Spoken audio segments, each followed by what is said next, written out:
හෙද සේවාවට බලපාලා තිබුණ ගැටලු 7ක් මුල් කරගෙන දැවැන්ත පාගමනක් සහ උද්ඝෝෂණයක් අපි සූදානම් කරලා තිබුණා.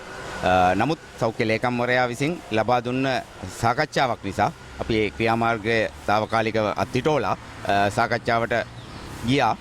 එහිදී හෙද සේවාවේ හෙදේදියන්ට බලපාලා තිබුණේ ගැටලු වලින් විශාල ප්‍රමාණයකට දින වකවානු සහිතව එකඟතාවයකට එන්න හැකි වුණා.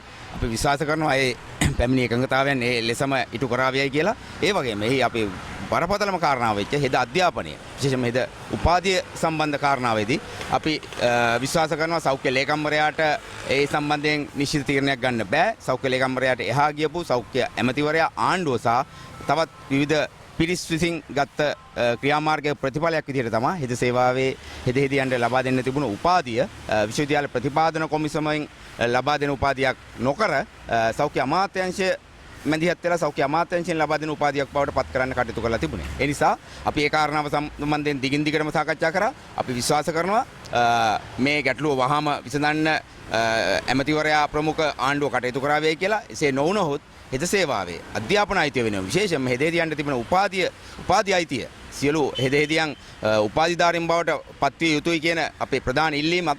අනිත් පැත්තෙන් සියලු හෙද විදුහල් විශ්වවිද්‍යාල පීඨ බවට පත් කර යුතුයි කියන අවුරුදු ගණනාවක ඉඳලා හෙදියන්ගේ තිබෙන බලාපොරොත්තුව කඩ කරන්න කිසිසේත්ම අපිට දෙන්න ඒ වෙනුවෙන් වෙච්ච දැවැන්ත අරගලයකට අපි කටයුතු කරනවා. ඒ සම්බන්ධයෙන් අපි සෞඛ්‍ය ලේකම්වරයාට ඊයේ විධිමත්ව දැනුම් දුන්නා. ඒ අනුව අපි බලාපොරොත්තු වෙනවා ඉදිරි දින 10 තුල ඒ සඳහා වෙච්ච ක්‍රියාමාර්ග සෞඛ්‍ය අමාත්‍යාංශ පැත්තෙන් විශේෂයෙන්ම ආණ්ඩුව පැත්තෙන් ගනිවි කියලා. එසේ නොවුනොත් අපි තීරණය කළා තිබෙනවා මාර්තු 2 වෙනිදා නැවත මෙවැනි ආකාරයේ දැවැන්ත උද්ඝෝෂණයක් කරා සෞඛ්‍ය අමාත්‍යාංශ ඉදිරිපිටට හෝ ජනාධිපති ලේකම් කාර්යාලය ඉදිරිපිටට පැමිණෙන්න.